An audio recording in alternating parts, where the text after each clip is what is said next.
Hey there everyone, this is Hotform here. Today we're going to be watching some 2 versus 2s that I did on my Frost Death Knight.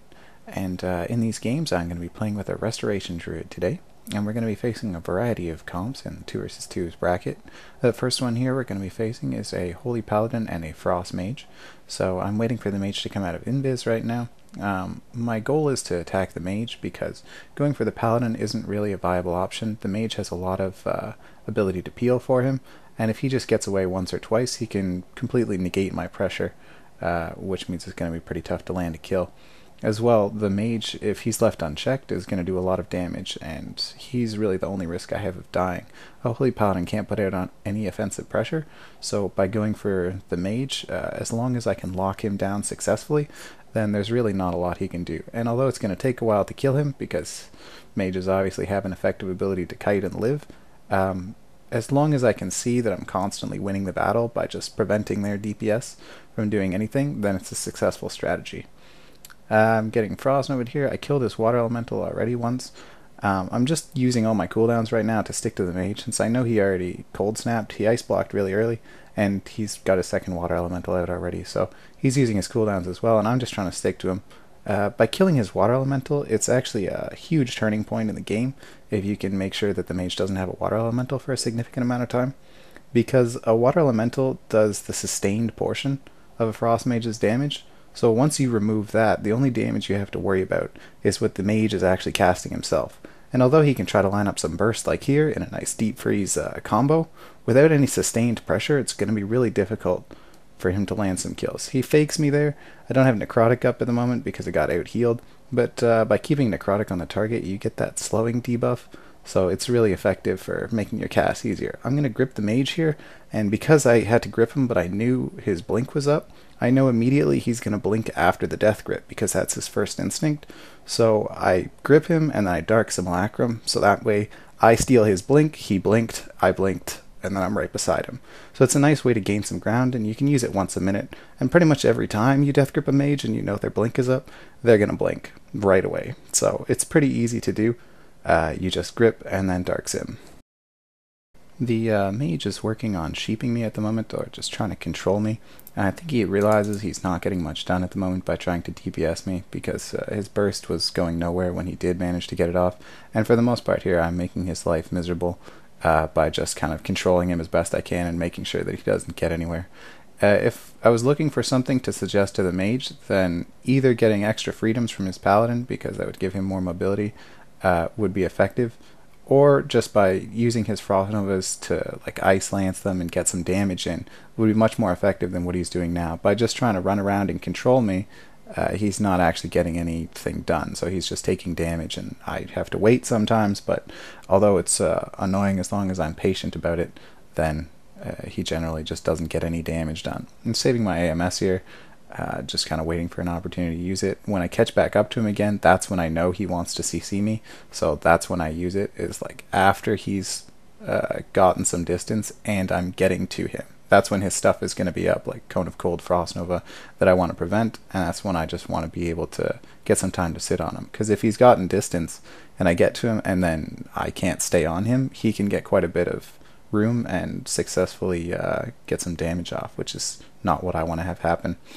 My Druid's working on CCing the Paladin right now, but the Mage is in Ice Block, so there's not a lot I can do about it. Just kind of waiting for him to come out. His health is kind of low, but he's still got quite a bit of stuff left to keep him alive. I'm getting sheeped here.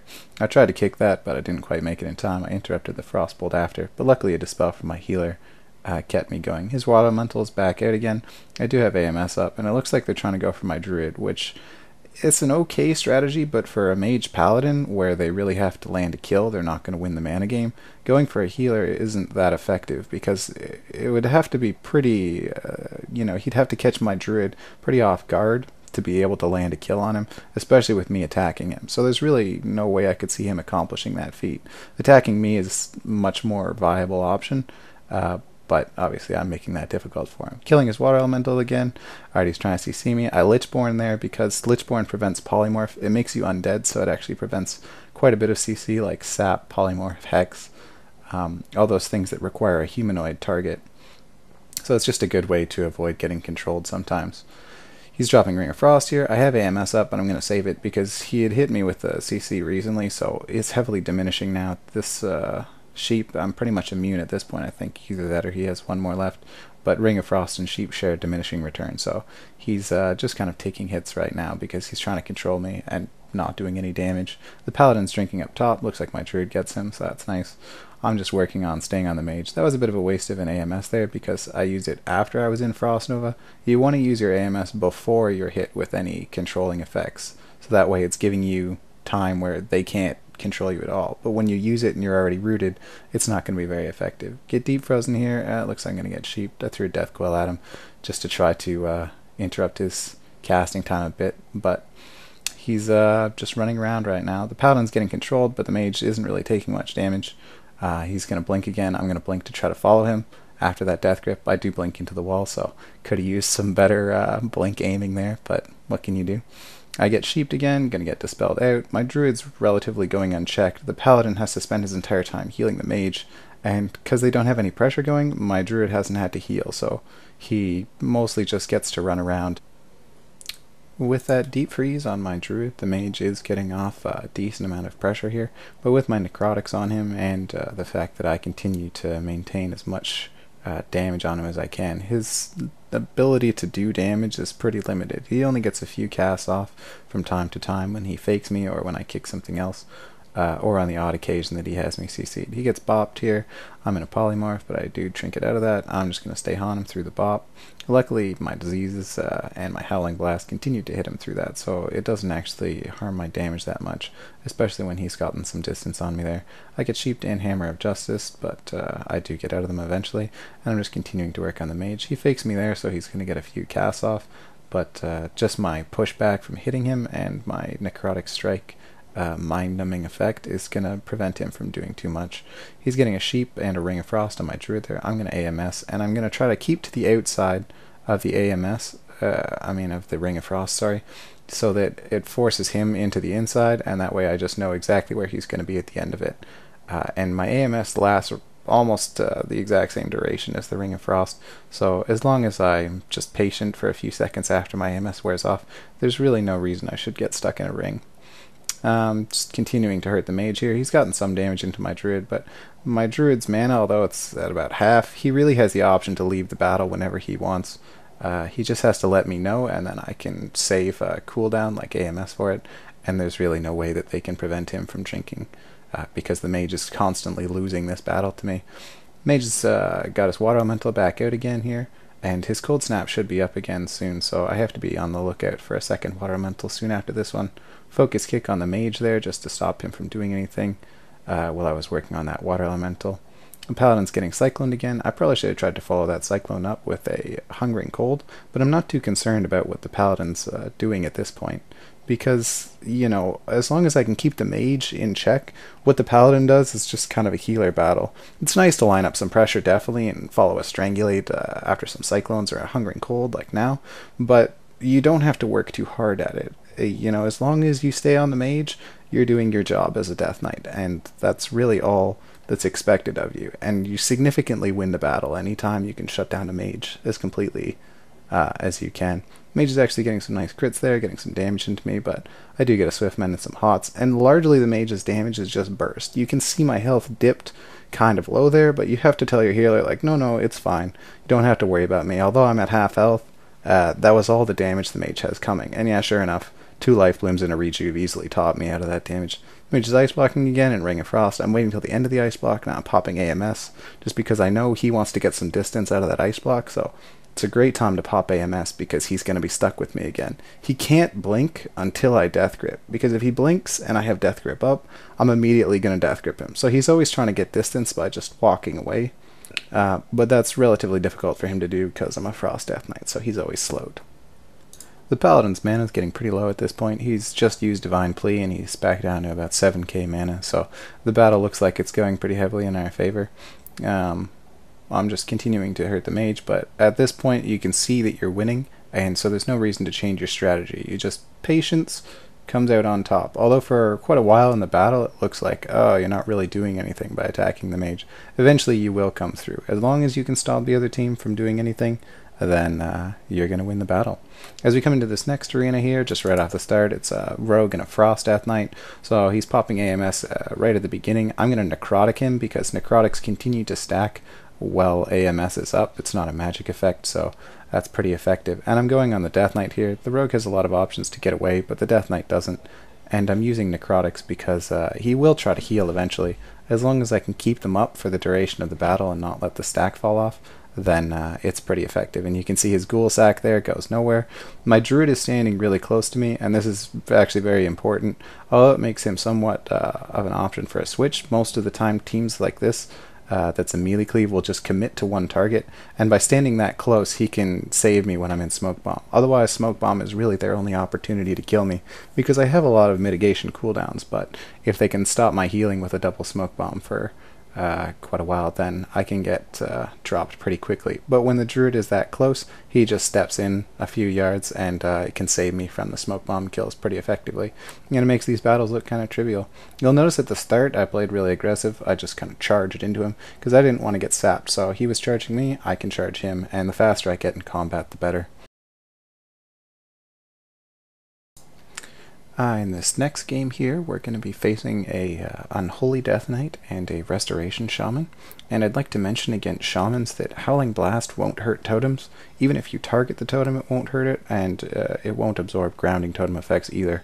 But Icy Touch will, so if you're content to use a Frost Rune to kill a totem, then you can attack the totem with an Icy Touch from range, or you can Icy Touch a target and it will absorb a grounding totem as well.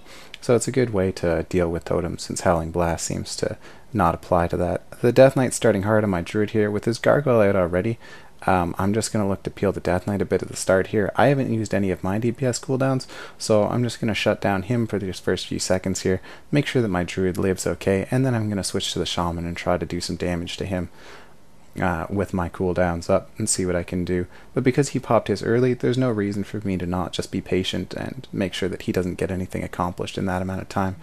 Generally I do try to kill the ghoul for an Unholy Death Knight, but the opportunity has to arise because I don't want to make us have no pressure in the battle while I'm doing it. The shaman fakes there, and I noticed that he faked. I didn't kick, so now I'm just waiting. He cast a long one that time, so I'm going to kick that finally after 2 fakes.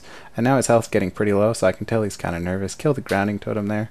Although it absorbed my Strangulate, so that's unfortunate. Oh, no, actually it didn't. He trinketed out of the Strangulate, sorry. Kick the Greater Healing Wave there. It looks like he tried to fake me on that one, but it didn't matter. And he is going to go down. I didn't have any interrupts left, so the next cast would have had the Shaman stay alive, but I can step away a yard and Death Grip him for that last second interrupt to try to finish him off. But sometimes you can just clean up a healer quite quickly there. When you can catch their fakes, then they can often dig themselves into a hole, because the shaman faked twice and he started at high health, but after those 2 fakes and then followed by the kick, he was down to a dangerously low amount of health, and with my cooldowns up it was pretty easy to finish him off. As we come into this next arena here, we're going to be facing a Retribution Paladin and a Arms Warrior, and the Warrior is going to be going on me. So I'm just going to be trying to drop a Hungering Cold at the start here, might as well. I'm probably going to get kicked. I do get feared actually. The Warrior's got Recklessness up. I'm putting Necrotics on the Warrior because the Paladin can heal him as well. The Warrior will heal himself. I get kicked on that Hungering Cold, but there's no reason not to try to get it off. It'll shut your Frost spells down for a few seconds, but you can still Frost Strike and Necrotic Strike even when you're kicked. So I'm just working on the Warrior here. The Paladin's got his cooldowns up now. I've already used my AMS, but I do have Icebound up still. I'm just trying to save it for a stun at the moment, but I'll probably use it soon for mitigation. There it goes. And because I have the immune to stun up, I know that there's no way that they can interrupt me there for that little gap that I created for the Hungering Cold, so I do manage to get that off. And since the Paladin had already trinketed out of a Druid effect, he is going to be stuck in that. Although I think he could have bubbled out of that, which would have been a much smarter choice. Going to get thrown down there, but I'll trinket out at the end and just finish off the Warrior.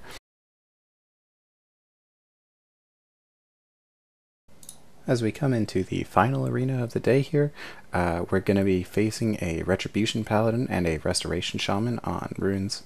And the tomb in the center is really effective for Death Knight kiting, because it's really easy if you're running around the tomb chasing something, or if you're running around the tomb retreating from something, to have your desecration cover almost the entire area because it lasts for such a long time. So you know, you can control the tomb pretty well and use that to your advantage because you know it's your territory. The shaman's trying to kite me here. I have a strangulate on him at the start, and it means he can't Ghost Wolf as well when he's strangulated, so he's having some trouble staying alive. He trinkets out of the bash there from the druid, and he gets a bop from his paladin, so he's going to be okay for now, but I can kick over bop because Mind Freeze is a spell, so that's a nice way to keep some pressure going on him. He drops a Spirit Link there at almost dead health, which is kind of annoying because he was pretty much out of luck, but he is going to survive for the time being. The paladin has his cooldowns up on my druid, and I'm just letting my druid know that if he kites through desecration, then it's going to make his life a lot easier against a paladin, because fighting something like a paladin where he doesn't have a slow, you can count on your healer to always be kind of close to you, or at least reasonably in range if the enemy decides to switch to you. And by dropping desecration everywhere, it's pretty easy for your healer to just follow behind and use the frost traps that you've laid down to provide himself with peels. And with some nice wraths from my druid there after he got some space, we are just going to finish off the shaman nice and quick, so that was an easy win for us.